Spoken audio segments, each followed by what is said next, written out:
Pemirsa, apa kabar Anda di sore hari ini? Kami hadir kembali menjumpai Anda dalam program Sumatera Utara hari ini edisi Minggu 1 Juni 2025. Sejumlah informasi menarik telah berhasil kami rangkum untuk Anda. Bersama saya Muhammad Azrul Nasution, berikut kita simak 3 topik utama kami hari ini. Kecelakaan beruntun terjadi di jalur lintas Sibolga. Polisi tutup gudang penampungan CPO ilegal. HIPMI targetkan kebangkitan ekonomi UMKM.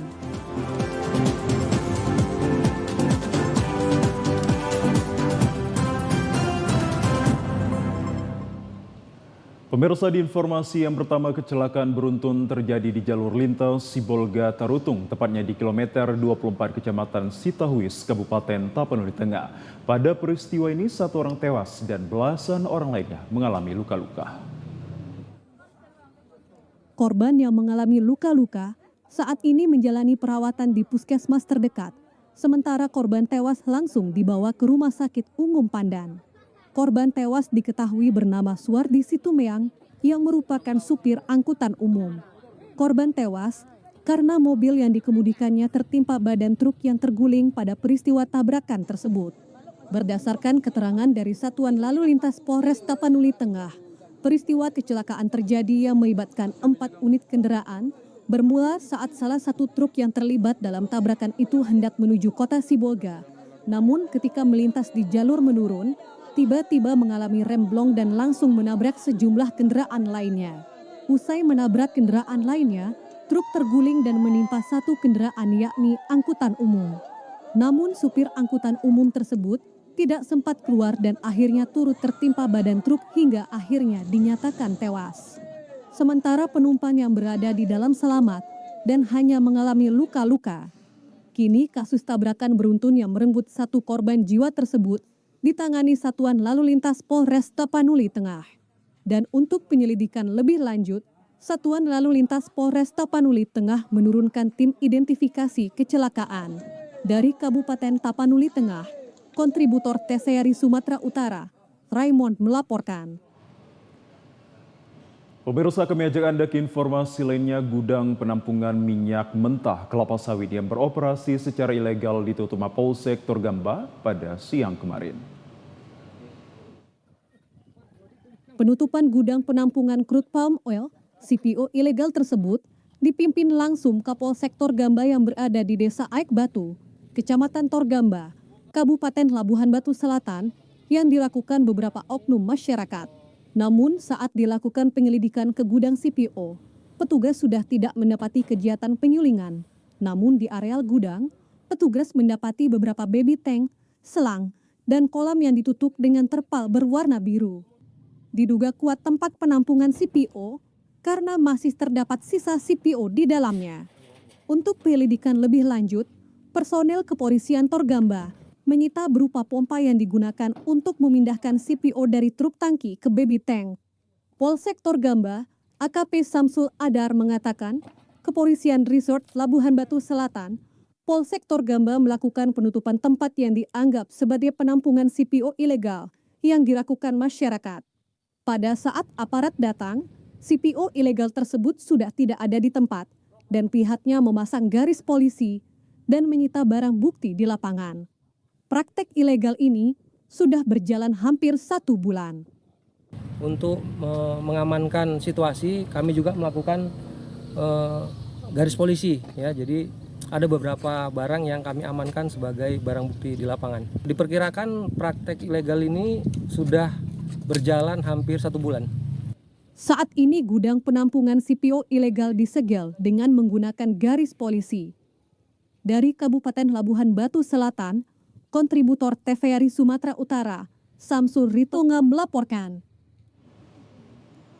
Sementara itu, pemirsa, di Kabupaten Deli Serdang, para petani di Kecamatan Pantai Labu Kabupaten Deli Serdang sangat berharap pupuk bersubsidi tersedia dan dijual sesuai dengan harga eceran tertinggi yang telah ditetapkan oleh pemerintah. Namun sejumlah distributor masih saja menjual di atas harga eceran tertinggi. Para petani berharap pupuk bersubsidi khususnya jenis urea dan NPK tersedia di pasaran saat dibutuhkan petani, terutama pada saat musim tanam. Ketua Kelompok Tani dan juga pemilik kios usaha maju di Desa Durian, Kecamatan Pantai Labu, Hulman Manurung mengatakan, saat ini sudah musim tanam padi, namun belum ada pupuk yang tersedia. Pihak distributor tidak mengizinkan sejumlah kelompok tani untuk menebus pupuk, karena harus menebus pupuk dari bulan Januari hingga bulan April. Sementara pada bulan tersebut, belum memasuki musim tanam. Para petani juga mengeluhkan harga pupuk di tingkat distributor dijual di atas harga eceran tertinggi. Hal ini dibuktikan dengan surat perjanjian yang ditandatangani para pemilik kios untuk kenaikan harga pupuk Rp50 per kilogramnya. Selain itu, pihak distributor mengutip uang bongkar muat pupuk sebesar Rp25.000 per ton. Kondisi ini sangat memberatkan para petani. Hal ini yang mengakibatkan tingginya harga pupuk hingga mencapai Rp150 hingga Rp180.000 per karungnya. Para petani berharap harga jual pupuk subsidi di tingkat pengecer agar sesuai dengan harga eceran tertinggi yang telah ditetapkan pemerintah.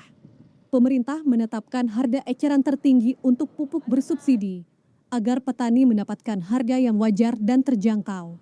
Sampai saat ini saya lihat masih 150-135 pupuk di Pantai Labu dibuat oleh kios. Berarti ini ajuan dari distributor. Kalau bisa ini CP Yolan dicabut izinnya. Tidak sesuai dengan kemupakatan dan harga pemerintah. Harapan kita supaya kios kita ini dilayani untuk penebusan karena petani sudah butuh pupuk dalam minggu ini. Saat ini, para petani mengeluhkan dengan adanya praktik permainan harga pupuk subsidi di pasaran, di mana harga jual melebihi harga eceran tertinggi yang merugikan petani dan dianggap sebagai pelanggaran terhadap aturan yang berlaku. Untuk itu, pemerintah dan pihak terkait agar melakukan pengawasan terhadap distribusi pupuk agar tidak ada praktik permainan harga dan petani mendapatkan manfaat subsidi yang seharusnya. Dari Kabupaten Deli Serdang, kontributor TVRI Sumatera Utara, Zufri Hafiz melaporkan. Pemirsa, pengusaha muda memiliki peran penting dalam pembangunan perekonomian dan kehidupan sosial kemasyarakatan. Oleh karena itu, di tengah ketatnya persaingan dunia kerja, kehadiran Himpunan Pengusaha Muda Indonesia hadir sebagai wadah strategis untuk menumbuh kembangkan semangat kewirausahaan di kalangan generasi muda. Hal tersebut disampaikan Wakil Sekretaris Umum Himpunan Pengusaha Muda Indonesia Provinsi Sumatera Utara, Jamson Tampubolon, mewakili Ketua Umum Ade Jona Prasetyo kepada Badan Pengurus Cabang Himpunan Pengusaha Muda Indonesia Kabupaten Tapanuli Utara, masa bakti 2025-2028 pagi tadi di Tarutung. Mewadahi para pengusaha muda di wilayah Kabupaten Tapanuli Utara, sebagai bagian dari Badan Pengurus Cabang HIPMI yang telah resmi berdiri di Taput. Diharapkan berkomitmen untuk membina dan mengembangkan potensi wirausaha generasi muda, serta mendorong pertumbuhan ekonomi daerah. Salah satu pilar utama dalam pencapaian Indonesia Emas, yakni kualitas SDM yang kompetitif dan inovatif. Wakil Bupati Taput, Denny Lumbantoruan mengatakan, Himpunan Pengusaha Muda Indonesia sebagai wadah yang terdiri dari pengusaha muda tentu memiliki peran serta dan merupakan bagian penting dalam mewujudkan tujuan tersebut. Pemerintah mengajak pengurus baru Himpunan Pengusaha Muda Indonesia Taput untuk bergerak aktif dalam mendorong pertumbuhan ekonomi daerah serta memperkuat kontribusi menuju visi besar Indonesia Emas 2045. Selain menggelar muscap serta diklat cabang rapat kerja cabang dan forum bisnis tahun 2025, pengurus HIPMI Taput sebagai wujud kepedulian sosial kepada masyarakat sekitar. Dalam kesempatan tersebut, secara sukarela menyerahkan bantuan tali asih dan bantuan sembako kepada panti asuhan Siborong-Borong sebagai wujud kepedulian sosial kepada masyarakat. Menurut Ketua Badan Pengurus Cabang Himpunan Pengusaha Muda Indonesia Kabupaten Tapanuli Utara, Dedi Huta Barat mengatakan, selain akan membawa warna baru dalam hal peningkatan perekonomian, baik sesama pengusaha muda serta bagi masyarakat Tapanuli Utara, pihaknya siap mengawal dan mendukung program pemerintah dalam mendorong pertumbuhan ekonomi daerah di Kabupaten Taput. Kedepannya, ya motivasi kita pengusaha-pengusaha muda yang di Taput Utara bisa berkembang. Itu harapan kita. Artinya skopnya tidak hanya di Taput Utara, ada gabungan dengan membangun bisnis dengan pemerintah provinsi ataupun di pengusaha-pengusaha yang ada di provinsi ataupun bahkan pengusaha-pengusaha yang ada nanti di pusat. Dari Kabupaten Tapanuli Utara, kontributor TVRI Sumatera Utara, Harapan Sagala melaporkan. Kita menuju ke informasi lainnya. Pemirsa, Kantor Urusan Agama KUA Kabanjahe Kemenak Karo menyeleksi 86 peserta Qori Qoriah pada Musabaqah Tilawatil Quran Nasional Kecamatan Kabanjahe menuju MTQN tingkat Kabupaten Karo. Seleksi MTQN keempat tingkat Kecamatan Kabanjahe dibuka oleh Kepala KUA Kabanjahe Kantor Kementerian Agama Kemenak Karo, diselenggarakan atas dokumen pengajian akbar kaum ibu amanah, tokoh agama, dan para penyuluh KUA Kabanjahe. Seleksi MTQ cabang tilawah ini sebagai ajang untuk menguji kemampuan seni membaca Al-Quran dan sebagai motivasi kepada para Qori Qoriah di wilayah Kecamatan Kabanjahe, serta menjaring peserta terbaik dari kelurahan dan desa. Diikuti sebanyak 86 peserta dengan kategori anak-anak, remaja, dewasa putra dan putri. Penilaian seleksi MTQ dilakukan berdasarkan kriteria yang meliputi diantaranya aspek tajwid, fasyahah atau adab, lafaz, dan keterampilan. Para peserta bersaing ketat untuk mengharumkan Kecamatan Kabanjahe. Selanjutnya, para peserta menuju MTQ tingkat Kabupaten Karo yang direncanakan akan dilaksanakan pada tanggal 4 Juni mendatang. Kepala KUA Kabanjahe Kemenak Karo, Nasrun Tarigan mengatakan, selain seleksi Qori dan Qoriah, hal yang utama dalam penyelenggaraan MTQ ini untuk mewujudkan masyarakat yang cinta Al-Quran dan generasi muda yang bermartabat di Tanah Karo. Alhamdulillah, pelaksanaan kegiatan hari ini dapat berjalan lancar.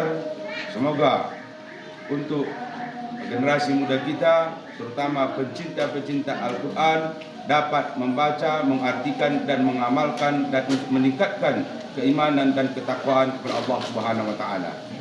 Salah seorang peserta, Ahmad Syahroni, mengungkapkan rasa syukur dan apresiasi kepada penyelenggara MTQ Kecamatan Kabanjahe sehingga ia terpilih sebagai juara pertama Qori Putra Dewasa. Dirinya akan berupaya meningkatkan kualitasnya untuk mewakili Kecamatan Kabanjahe pada perlombaan MTQ ke tingkat yang lebih tinggi. KUA Kecamatan Kabanjahe menunjukkan bahwa sebenarnya umat Islam yang ada di Kabanjahe ini benar-benar bisa bersatu. Tadi sudah kita dengar laporan dari Ketua Panitia bahwa pelaksanaan ini ada sumbangsi dari swadaya daripada kaum pengajian. Ini kami kira perlu kita apresiasi, khususnya kepada KUA kita. Dari Kabupaten Karo, kontributor TVRI Sumatera Utara, Surya Rambe melaporkan.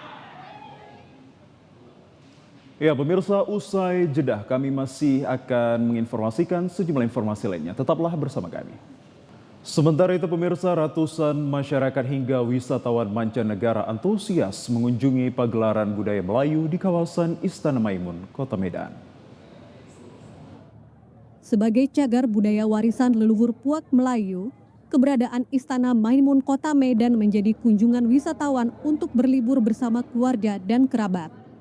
Wisatawan yang berkunjung berlokasi di pusat kota Medan ini disuguhkan pemandangan bernuansa kejayaan Kerajaan Kesultanan Delhi, termasuk peninggalan meriam puntum, ornamen artistik istana, dan berbagai cenderamata, serta bersuah foto berbusana Melayu. Tidak hanya kemegahan Istana Maimun yang dapat dikunjungi, namun juga wisatawan dapat merasakan kemeriahan event pelestarian budaya Melayu yang diikuti beberapa negara maupun delegasi Puak Melayu yang ada di Indonesia. Diketahui, gelar Melayu Serumpun merupakan acara tahunan, simbol penguatan hubungan lintas bangsa, tentunya dimanfaatkan peserta workshop mobile jurnalis yang diselenggarakan YBC International Development yang ikut mensukseskan acara tersebut dengan bertemu Sultan Delhi, Sri Paduka Sultan Mahmud Arya Lamanjiji Perkasa Alam. Pagelaran budaya Melayu ini diikuti 5 negara dan berlangsung selama 4 hari ini akan mempersembahkan beragam seni budaya, ekonomi kreatif, dan kuliner sehingga diharapkan mampu meningkatkan kunjungan wisatawan ke Istana Maimun. Beragam seni budaya Melayu yang dipersembahkan oleh masing-masing delegasi negara dan daerah di Indonesia mendapat antusias dari masyarakat maupun wisatawan sehingga lokasi pagelaran dipadati pengunjung meski kondisi hujan. Terselenggaranya gelar Melayu Serumpun diharapkan mampu menanamkan nilai-nilai budaya kepada generasi muda agar tidak hilang di telan bumi.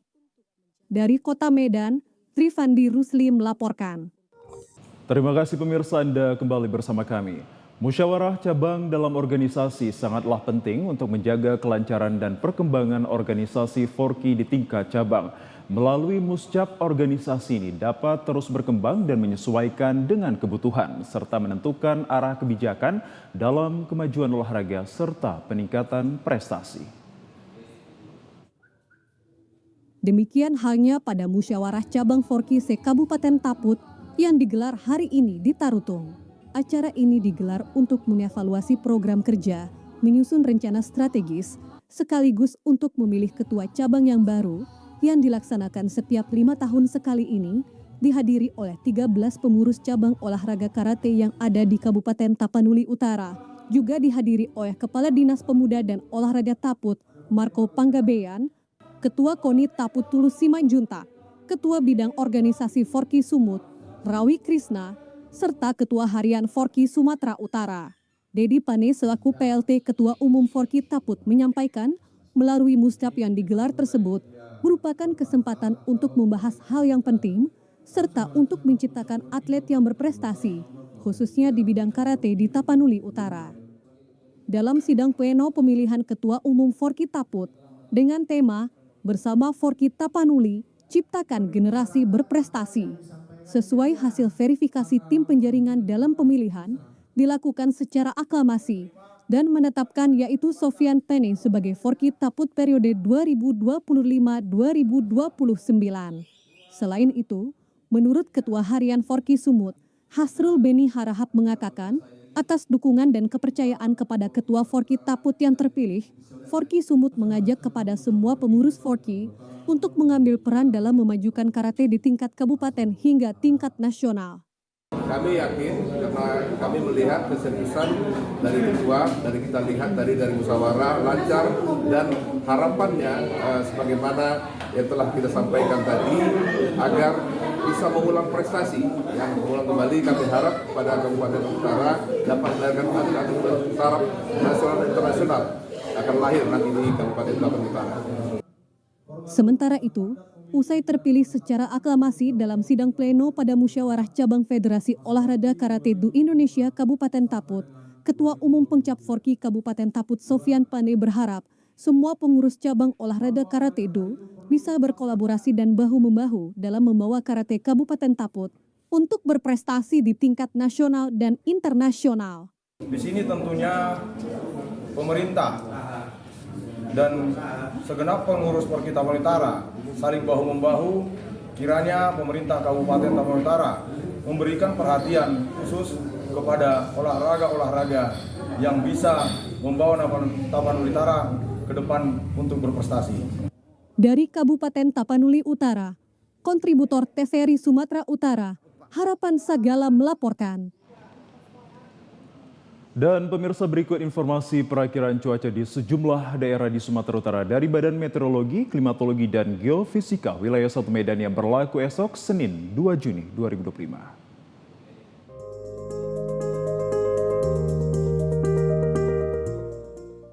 Halo Sobat BMKG, senang sekali rasanya dapat berjumpa kembali bersama saya Anggun, perakiraan cuaca BBMKG wilayah 1 yang akan memberikan informasi perakiraan cuaca dan hotspot untuk Provinsi Sumatera Utara yang berlaku untuk esok hari, Senin 2 Juni 2025. Pada pagi hari, cerah berawan hingga berawan untuk seluruh wilayah Sumatera Utara.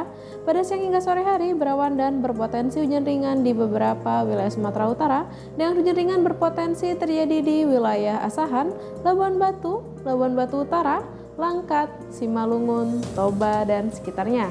Lalu untuk malam hari, berawan dan berpotensi hujan ringan hingga sedang di sebagian wilayah Sumatera Utara, dengan hujan sedang berpotensi terjadi di Asahan, Deli Serdang, Kota Binjai, Kota Medan, Langkat, dan sekitarnya. Lalu untuk dini hari, berawan untuk seluruh wilayah Sumatera Utara.